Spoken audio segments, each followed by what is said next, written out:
오늘은 이 말씀을 가지고 정결과 거룩의 차이라는 말씀으로 설교를 하도록 하겠습니다. 오늘 본문은 단순히 소경을 치료한 예수 그리스도의 신적 능력을 보여주는 본문이 아니에요. 단번에 예수님은 소경을 고칠 수도 있는데 예수 그리스도는 오늘 특이하게 단계를 거치면서 소경을 치료합니다. 이 본문을 가지고 마틴 로이드 존스, 또 체스 마이어 등 대부분의 신학자들은 예수 그리스도가 단계를 거쳐 소경을 치료한 이유로 제자들의 수준을 보여주며 부족한 믿음을 가진 자로서 완전히 각성해야 된다는, 성장해야 된다는, 성화해야 된다는 진리를 선포하기 위한 모습으로 해석을 합니다. 예수 그리스도가 소경에게 무엇이 보이느냐 처음 물어봤을 때, 주님께서 치료를 하신 다음에 무엇이 보이냐 처음 물어봤을 때 소경은 이렇게 대답을 합니다. 사람들이 보입니다. 감격스럽죠. 한 번도 본 적이 없는 사람이거든요. 깜깜한 어둠에서 이제 뭔가 현상이 보이기 시작하는 겁니다. 하지만 그의 고백은 너무나 안타깝습니다. 나무 같은 것들이 걸어다닌다고 보인다고 말합니다. 보이긴 보이는데 온전히 보이지 않는 거죠. 바르게 보이지 않는 거죠. 이런 상태의 소경은 보는 것이냐 보지 못하는 것이냐. 마틴 로이드 존스 목사는 이 모습을 소경이면서도 소경이 아닌 상태라고 이야기했어요. 그리고 이 모습이 현재 예수님을 따라다니던, 예수 그리스도를 따라다니던 제자들의 모습이며, 또한 마틴 로이드 존스 목사는 현대 교회의 대부분의 모습이라고 선포하고 있습니다. 마틴 로이드 존스 목사는 이어서 그리스도의 교회가 이 세상에서 제대로 평가받지 못하는 이유 중 하나가 바로 많은 그리스도인들이 이와 같은 상태에 놓여있기 때문이다 라고 말합니다. 자기는 그렇게 주장하는 것을 주저하지 않는데요. 만일 모든 그리스도인들이 신약 성경에 제시되고 있는 복음의 사명을 제대로 감당만 하고 있다면 교회가 당면한 문제는 아무런 하자 없이 풀어질 거라고 이야기했습니다. 전도는 너무나 쉬운 일이 될 것이고 교회의 크고 작은 문제들을 해결하는 것은 너무나 어렵지 않은 일이 될 거라는 거죠. 우리 다시 한번 오늘 본문의 소경을 집중해 봤으면 좋겠습니다. 처음 이 소경이 보게 될 때의 그 감동을 아시겠습니까? 소경은요, 사실요, 이 순간 걸어다니는 것이 흐릿하게 보여도 그것만으로도 감동이에요. 아무것도 보이지 않는 상태에서 사람들이 나무처럼 걸어다닙니다 라고 고백하는 순간에도 감사하고 감동이에요. 아무것도 보이지 않았거든요. 세상을 어둠으로 인식했던 소경에게 빛이 들어간다는 것은 너무나 기쁜 일이에요. 우리가 처음 영상에 봤던 그 어린아이가 환하게 웃잖아요. 아무것도 모르는 어린아이가 그 어둠 속에서 그 빛을 봤을 때에 환하게 웃잖아요. 소경은 이제 내가 사물을 좀 분간할 수 있다. 내가 아무것도 보이지 않은 상태에서 이제는 내가 부딪히지 않을 수 있겠구나. 내가 혼자 걸어갈 수 있겠구나. 이제 흐릿하게라도 보이니까 사람과 어떤 물건들을 분별할 수 있겠구나. 감사한 거죠. 더 이상 바라는 상태가 없는 거죠, 사실은. 이것만 해도 그의 삶은 너무나 달라진 거죠. 그런데 예수 그리스도는 이것이 끝이 아니었습니다. 하나님은요, 제가 몇 번 말씀을 드렸었는데, 하나님은 이 세상을 3등분으로 나누셨어요. 창조할 때 3등분으로 나누셨어요. 부정한 것과 정결한 것. 우리는 그 두 개만 나눴다고 생각하는데 그 위에 거룩한 것이 있어요. 부정한 것, 정결한 것, 거룩한 것. 우리는 최초 아담과 하와의 죄악으로 말미암아 창조 질서가 무너진 세상에서 살고 있는데요. 그래서 우리는 부정한 존재예요. 우리는 정결한 존재로 만들어졌지만 우리는 죄로 인해서 부정한 존재가 되었습니다. 그리고 이 세상은 모두 다 온통 부정한 세상이 되었죠. 하지만 예수 그리스도의 십자가의 보혈로 인해서 부정했던 우리는 정결함을 입게 되었습니다. 하지만 이 세상은 아직도 부정한 채 사단 마귀의 권세 가운데, 공중 권세 잡은 자, 그 권세 가운데 놓여 있기 때문에 이 세상은 아직도 부정하고 더럽고 추악하다는 것입니다. 여러분, 제가 한번 설교할 때 이런 말씀을 드렸어요. 정결한 것과 부정한 것이 함께 있으면 그 정결함을 잃어버리고 부정하게 된다라고 말씀드렸어요. 그래서 이스라엘 백성들은 정결한 것과 부정한 것을 철저히 나누어서 생활한다고 제가 말씀드렸잖아요. 자, 우리가 살고 있는 이 세상이 부정하다면 예수 그리스도의 십자가의 보혈로 정결해진 우리는 어떻게 되겠습니까? 우리는 다시 부정해질 수밖에 없어요. 그런 위험성에 놓여 있다는 겁니다. 현대 교회가 왜 이렇게 악해지는가? 기독교가 시간이 지나면 지날수록 더욱더 타락하는 모습이 보이는가? 이건 위기다. 맞는 말입니다. 그 이유는 부정한 세상에서 우리가 살고 있기 때문에 점차 그 부정이 우리 교회에 침투해 들어오는 거예요. 교회 목사도 부정해져요. 순수한 설교가 아니라 어떤 컨설팅을 듣는 것 같아요. 순수한 설교가 아니라 어떤 인간적 도리를 듣는 것 같아요. 그래서 하나님은 우리에게 선물을 주신 거예요. 예수 그리스도는 우리에게 성령을 허락하신 거예요. 여러분, 하나님은요, 우리를 정결로 신앙을 마치라고 하지 않았어요. 하나님은 우리를 정결한 존재로 끝나는 것이 아니라 거룩한 존재로 세우시라는 목적이 있어요. 같이 말씀 읽어볼게요. 둘, 셋. 이제는 그의 육체의 죽음으로 말미암아 화목하게 하사 너희를 거룩하고 흠없고 책망할 것이 없는 자로 그 앞에 세우고자 하셨으니. 자, 이제는 예수 그리스도의 은혜로 말미암아 그 육체의 죽음으로 말미암아 우리가 하나님과 화목하게 되었어요. 하지만 그것이 끝이 아니라 내가 너희를 정결하게 한 이유는 너희를 거룩하고 흠없는 존재로 내 앞에 세우고자 함이라는 거예요. 우리는 거룩해져야 돼요. 우리가 예수 그리스도의 십자가의 보혈로 부정에서 정결로 왔다면 이제 거룩의 단계로 나아가야 된다는 겁니다. 정결은 신앙의 끝이 아닙니다. 마치 소경이 이제 막 보기 시작한 것처럼 흐릿한 눈으로 세상을 보는 것과 동일합니다. 물론 그것만으로 충분히 감사하고 충분히 살아갈 수 있어요. 감격으로 살아갈 수 있습니다. 하지만 오늘 영상의 후반부에 나오는 내용은 어떻습니까? 생명이 나오는데요. 그들은 살아가는데 전혀 지장을 받지 않았어요. 그냥 생만 좀 못 느꼈을 뿐이지 살아가는데 어떠한 문제도 없었어요. 그 고백을 보십시오. 나는 이 문제를 극복했다. 나는 이 문제를 극복했다.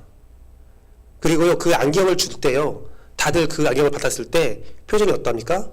덤덤합니다. 아, 이걸로 색을 볼 수 있다고? 그래서 뭐가 달라진다고? 나는 불편함이 없는데 너희가 보는 색 안 봐도 돼. 하지만 그 안경을 쓰는 순간 어떻게 됩니까? 예. 전에 가졌던 그 담대한 마음은 다 무너지는 거예요. 어라? 이 색을 본다는 것이 이렇게 틀린 거였어? 이렇게 틀린 거였어? 여러분, 신동엽이라는 연예인이 있어요. 2017년도에 방송에서 그가 색약이라고 고백을 했어요. 녹색과 적색, 붉은색을 구별하지 못한대요. 모두 다 놀랐죠. 왜요? 신동엽이라는 사람의 그 문제를 몰랐거든요. 정상인이라고 생각했거든요. 그런데 색약이래요. 여러분, 불편함이 없어요. 색을 못 본다는 것 불편함이 없어요. 하지만 그 안경을 꼈을 때에, 진짜 세상을 봤을 때에 그들은 감격하여 눈물을 흘리고 몇 번씩 안경을 썼다 벗었다 하면서 확인을 합니다. 세상을 완전 다른 모습으로 이해를 하죠. 전에 없던 감격을 이야기하고요. 그런 감격을 이야기하면서 이 안경을 벗고 싶지 않다라고 얘기하죠. 소영이 예수님을 통해서 흐릿한 눈으로 세상을 볼 때와 예수님의 완전함으로 이제 완전한 세상을 볼 때의 감정은 다른 거예요. 완전 다른 것이에요. 어렴풋이 보이기만 해도 만족하고 감사했는데 만물이 밝히 보이는 감동은 아주 미세한 차이지만 그 크기는 감히 상상할 수 없다고 여러분께 감히 말씀드립니다. 이 말씀과 감동이 이해된다면요, 사실 우리는 굉장히 궁금해해야 되는 거예요. 내가 알고 있는 신앙 너머에 어떤 또 다른 비밀이 있다는 거지? 나는 그 비밀과 감동에 도달한 사람일까? 그렇지 않을까?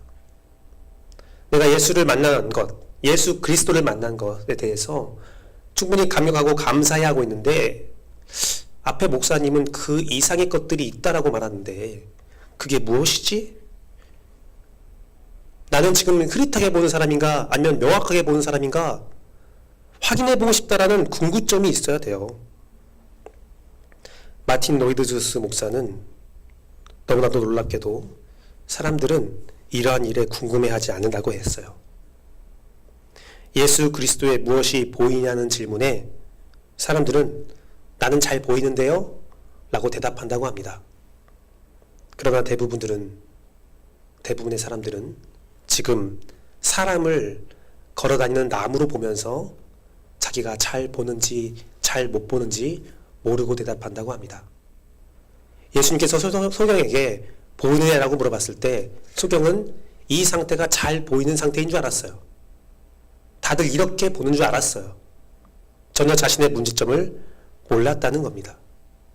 자, 그러면 우리의 상태가 사람을 나무로 보는 상태인지 아니면 온전한 모습으로 세상을 보는 사람인지 어떻게 알 수 있겠습니까? 그것은 말씀을 통해서 알 수 있는데요. 함께 야고보서 1장 23절에서 24절 말씀 같이 읽어볼게요. 둘, 셋. 누구든지 말씀을 듣고 행하지 아니하면 그는 거울로 자기의 생긴 얼굴을 보는 사람 같아서 곧 잊어버리거니와.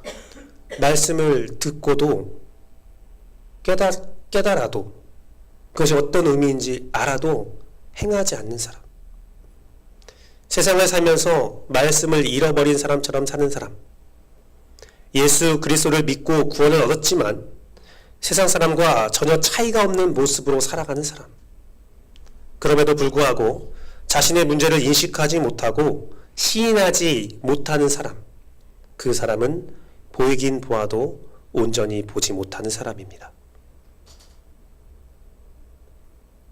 마틴 로이드 존스 목사는 흐리멍텅하고 불확실한 이 모습이 세상 사람들에게는 또 우리 종교인에게는 가장 안락한 형태의 종교라고 폄훼했습니다. 어떤 사람들은 이러한 모습을 매우 매력적이라고 말한다고 했습니다. 종교가 더욱더 애매모호하고 불분명할수록 좋아한다는 거예요. 칼로 자른 듯이 분명한 성경적 진리와 결단을 요구하면 그들은 더 불안해한다고 합니다. 뭐 하지 마라. 이거 하지 마라. 예수님 믿으면 믿는 사람처럼 살아라. 과거의 삶을 버려라. 싫대요. 싫어한대요. 버려도 되고 안 버려도 돼. 괜찮아. 라는 말을 좋아한다고 합니다. 그래서 그들은 자신이 바르게 보는 것을 어떻게든 피하며 그들의 자연적인 생각과 성경적 생각을 혼합하여 살아간다고 합니다. 성경에서는 이렇게 말했지만 현실은 이렇지 않아. 말씀을 내가 좋아하고 예수 그리스도를 구주로 고백하지만 어쩔 수 없어. 너무 힘들잖아. 그래, 성경의 말씀이 선포될 때, 구약과 신약이 선포될 때와 지금은 최소 2000년 이상 떨어진 시대야. 이 말씀을 어떻게 그대로 현실에 적용할 수 있겠어? 라고 말하며 성경에 자신의 생각을 첨가하고 수정하고 자기 마음대로 적용한다고 합니다. 과거에 죄악으로 여겼던 행위들을 너무 쉽게 어기면서 다른 사람에게 전달하는, 괜찮아 라고 말하는 지경에 이른다고 해요. 찰스 스탠리라는 미국 남침례 교단의 목사님은 이런 말을 했어요. 설교를 통해 얻어진 죄의식으로 인한 변화는 오래가지 못하고 신자와 비신자의 생활 차이가 없어지지만 하나님의 뜻대로 살아갈 능력을 상실하지만 성령님의 능력으로 인해서 변화된 것은 영원하다. 사람들은 성령 없이 자신의 의지로만, 죄의 의식으로만 삶을 변화시키려 하니 점차 믿은 사람과 믿지 않은 사람의 차이는 없어지고 다른 것은 오직 하나, 주일에 교회를 가는 것 하나. 내가 그리스도인이야, 내가 기독교인이야 라고 고백하는 것 하나뿐만 남았다. 여러분, 이 두 목사님께서 또 말씀하시는 것이, 같이 말씀하시는 것이, 더 큰 문제는 이러한 삶이 지속되면서 스스로 노력하다가 잘 안 되면 자신에게 문제가 없다라고 인식해버리고 이제 시도조차 하지 않고 오히려 여러 가지 영향력을 가지고 다른 사람을 자기의 수준으로 끌어내리려고 한다고 합니다. 사단의 앞잡이가 된다는 거예요. 나는 기독교인이야 라고 말하면서 사단의 앞잡이가 되어서 거룩함으로 나가는 사람들을 끌어내린다고 해요. 자신의 마음을 편하게 하지 못하는 설교를 미워하고 자신의 마음을 편하게 해주는 사람의 설교를 찾는다고 합니다. 그들이 원하는 설교의 주제는 이렇대요. 인간적 최선을 다해라. 하지만 안 돼도 걱정하지 말아라. 주님은 여러분의 부족함을 이해하신다. 그 말씀을 선호하면서 이렇게 고백한대요. 주님, 저는 인간적 노력을 다했으니까 이제 마음대로 살아도 되죠? 주님은 다 이해하시죠? 라는 거예요. 마틴 로이드 주스 목사와 찰스 스탠리 목사는 이 문제에 대한 근원적 해결점으로 성령님에 대한 이해와 인도함에 대한 거부함에서 발생했다고 이야기해요. 찰스 스탠리 목사는 이 같은 문제가 일어난 이유에 대해서 성령에 대해서 제대로 보여주지도 가르쳐주지도 않는, 성령의 삶으로 살아가는 것이 어떤 것인지 보여주지 않는 목회자들의 가장 큰 잘못이다라고 이야기해요. 목회자들이 먼저 성령으로 살아가는 것을 모르니까 말하지도 않고 주장하지도 않고 이야기하지도 않고 혹시라도 성도 중에 성령의 힘으로 살아가는 사람을 발견하면 그것을 억누르고 짓누르고 없애려 한다는 거예요. 그래서 오늘날 교회가 이렇게 되었다라고 이 찰스 스탠리 목사는 말하고 있어요. 마틴 로이드 주스 목사는 이거에 이어서 이렇게 말합니다. 성령님께서 우리에게 끝없이 질문하시는 이 문제, 너는 보이느냐? 너는 보이느냐에 솔직하게 대답을 해야 된대요. 내가 보입니다로 끝내는 것이 아니라 내가 보기는 보지만 제대로 보는지 잘 알지 못하겠습니다. 내 상태가 올바른지 모르겠습니다. 라고 솔직하게 말을 해야 그 가운데 변화가 있고 그 가운데 도우심이 있고 감격이 있다는 겁니다. 저는 주님께서 우리의 부족함을 이해한 것은 동의합니다. 인간적 노력을 했지만 잘 안 된 것 동의합니다. 인정합니다. 하지만 그것을 인정함에 있어서 그러니 더 이상 하지 말자가 아니라 그러니 이제 인간적 노력은 그만두고 성령님의 도우심을 간구하자가 되어야 된다는 거예요. 우리의 신앙의 진짜 모습을 찾기 위해서 성령님께 간절히 부르짖는 여러분이 되어야 된다는 겁니다. 사랑하는 성도 여러분, 성령님은요 매우 인격적인 하나님이래요. 어떤 힘이나 에너지가 아니에요. 이 말은요 뭐냐면요 성령님은 들으시기도 하고 말하시기도 한다는 거예요. 이것은 끝내 성령님은 여러분과 충분한 교제가 가능한 분이라는 겁니다. 성령님은 여러분이 인식하지 못하지만 여러분과 동행하고 있고 상상 이상으로 여러분의 삶에 영향을 미치고 있어요. 근데 여러분이 발견하지 못한 것 뿐이죠. 여러분의 관점과 인식, 의식만 조금 바꾸면 아, 성령님께서 날 이렇게까지 인도했구나 라고 여길 수 있다는 겁니다. 어려운 일 아니에요. 물론 처음 성령님을 발견했을 때 엄청난 회개가 요구되죠. 내가 그렇게 너의 삶에 이렇게 많이 관여했는데 나는 성령님께 한마디도 순종하지 않았거든요. 안 들은 척 했거든요. 성령님은 내주하셨지만 충만하지 않게 내가 살았거든요. 어찌 보면 이 회개는 이 세상이 끝날 때까지 멈추지 않을지도 몰라요. 내가 성령을 인지하고 성령님께 내 모든 신앙을 맡겨도 주의 음성에 순종하는 삶은 매우 어려울 정도로 우리는 연약한 존재거든요. 그런데요, 그 안에 큰 감격이 있어요. 여러분 이 시간만 조금 바꿔서 내 삶에 성령님께서 인지하고 있고 내주하고 있다는 사실을 알기만 하면 여러분이 어떤 것을 느낀 줄 알아요? 주님, 지금까지 내가 성령님을 기다린다고 생각했는데 그게 아니라 성령님이 나를 기다리고 있었군요. 내가 성령님을 갈망한다라고 생각했는데 그게 아니라 성령님이 오늘 나를 갈망하고 있었군요. 살아가는 반포침례교회 성도 여러분, 하나님께서 원하시는 거룩한 삶을 사십시오. 그 안에는요, 여러분이 전에 경험하지 못한 큰 감동과 기쁨이 있어요. 우리가 거룩하기 위해 거룩한 존재와 함께 해야 하는데 이것은 매우 쉬워요. 어려운 일이 아니에요. 다들 성령으로 산다는 것이 무엇입니까? 너무 어려운 것 같습니다 라고 말하는데요, 전혀 어려운 일이 아니에요.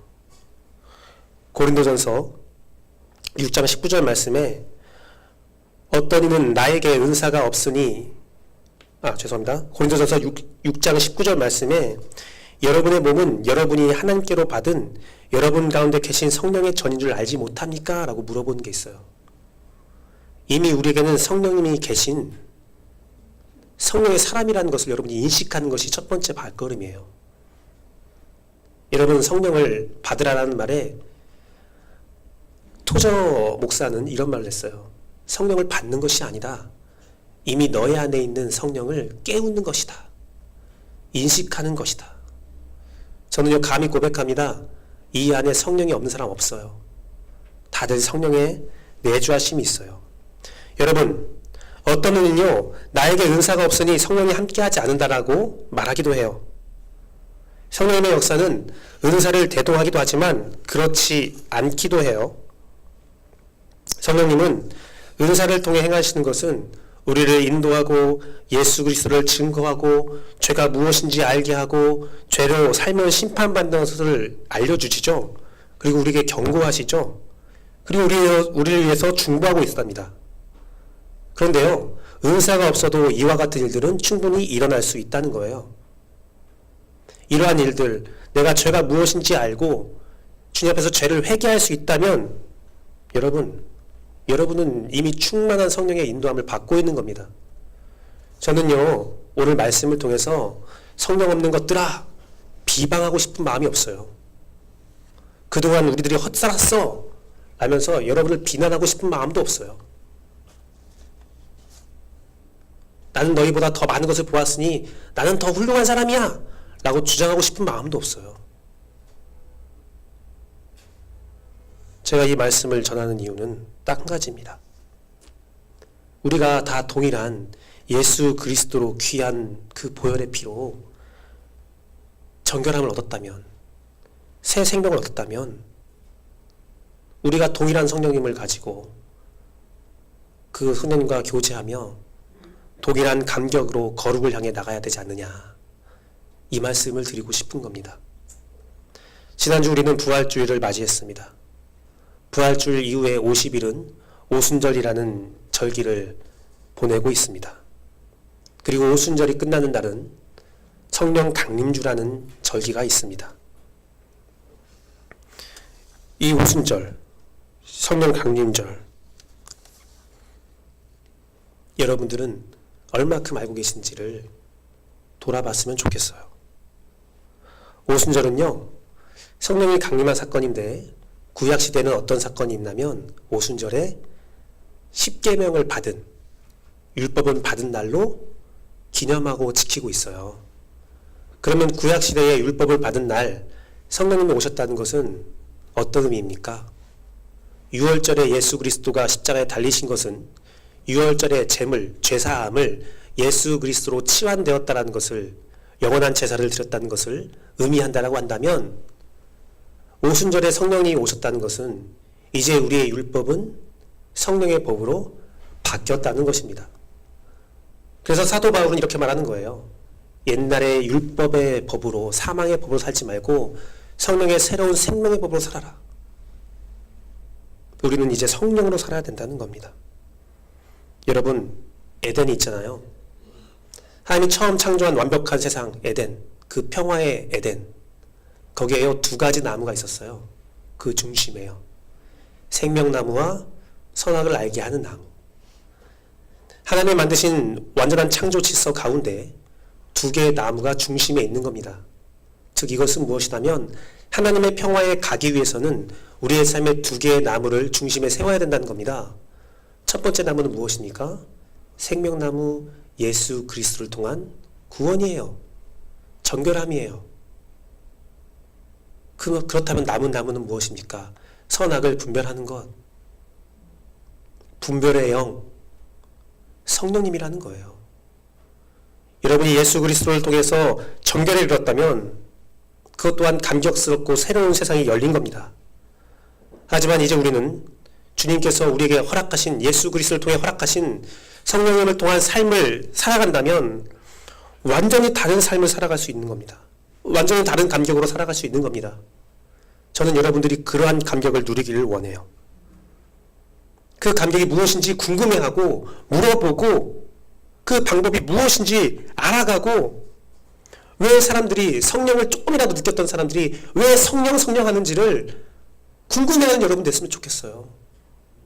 그리고 그것을 맛보고 느꼈으면 좋겠어요. 흉내내는 것이 아니라, 말로만 주장하는 것이 아니라 삶에서 나타나는 변화, 그 변화가 있기를 원합니다. 말씀을 맺히도록 하겠습니다. 저는요, 여러분들이 성령을 느낀다면, 이미 여러분 안에 내주하고 있는 성령님을 만나신다면 지금과는 완전히 다른 감동으로 신앙생활을 할 수 있다고 저는 확신합니다. 제가 이렇게 확신하는 이유는 제 경험 때문에 그래요. 제가 위대하거나 완전히 온전했다는 것이 아니라요, 저도 되게 조금 경험하고 그 경험을 더 늘리기 위해서 한 발짝 한 발짝 나아가고 있는데요, 그 감격함을 그냥 나누고 싶은 아주 부족한 사람인데요, 그 부족함을 경험했음에도 불구하고 전과는 확실히 다른 신앙생활을 살게 되더라고요. 물론 전에 지었던 죄악들의, 습관적인 죄악들을 저지르고 아직도 나의 삶의 죄의 문제가 해결되지 않은 부분들이 분명히 있습니다. 내 안에 혈기도 있고요, 내 안에 아주 부족한 것들이 많이 있습니다. 하지만 그것들을 다루는 방법들이 달라져요. 그것들을 이기는 방법들이 달라져요. 이제는 내 의지가 아니라, 내 자랑이 아니라 주님의 인도하심을 간구하게 돼요. 제가요, 한 가지 고백하자면요, 제가 이 자리에 설교하고 있다고 해서 제가 여러분보다 훌륭한 사람이 아닙니다. 제가 설교를 하지만 이 설교대로 살 수 없는 사람입니다. 하지만 저는 알고 있습니다. 내가 성령님께 의지할 때 어쩌면 이 설교대로 살 수 있을지도 몰라. 나는 아니지만 성령님은 하실 수 있으니까. 그런 고백이 있어요. 그리고요, 그대로 살지 못할 때 죄책감과 회개함이 돼요. 나는 뭐 못 사는 사람이니까 그냥 이렇게 살면 되지 뭐. 주님은 날 사랑하니까. 그러지 않아요. 주님은 날 사랑하니 나를 거룩 가운데로 인도할 거야 라고 하면서 성화를 향해 나아가고 그 신앙의 격이 다른 감동의 모습으로 살아가요. 저는 이 설교를 이 수요일에 하는 이유가 무엇이냐면요, 우리 교회가 그렇게 됐으면 좋겠어요. 기도하는 여러분들이 그러한 교회를 만들었으면 좋겠어요. 여러분이 먼저 그 감격을 맛보고 여러분의 자녀에게 나눠줬으면 좋겠어요. 우리 교회가 성령의 신앙에 유산을 넘겨줄 수 있는 교회가 됐으면 좋겠어요. 여러분, 우리는 그럴 수 있어요. 성령의 역사가 일어날 수 있어요. 성령의 감격과 참된 위로와 참된 능력이 우리 교회 가운데 일어날 수 있어요. 우리 교회는 그러한 가능성이 있어요. 왜 그러냐면 이미 여러분들 안에 또한 주일에 첫 성전 문을 열고 나오는 모든 사람들 마음 가운데 이미 성령님께서 자리 잡고 있기 때문에 그래요. 그것이 깨어지기만 하면 돼요. 그것을 인식만 하면 돼요. 아주 작은 차이가 큰 변화를 이끌어낼 수 있습니다. 네가 보이느냐? 그 물음에 바른 대답을 할 수 있는 여러분 되기를 전심으로 바라고 또 바랍니다.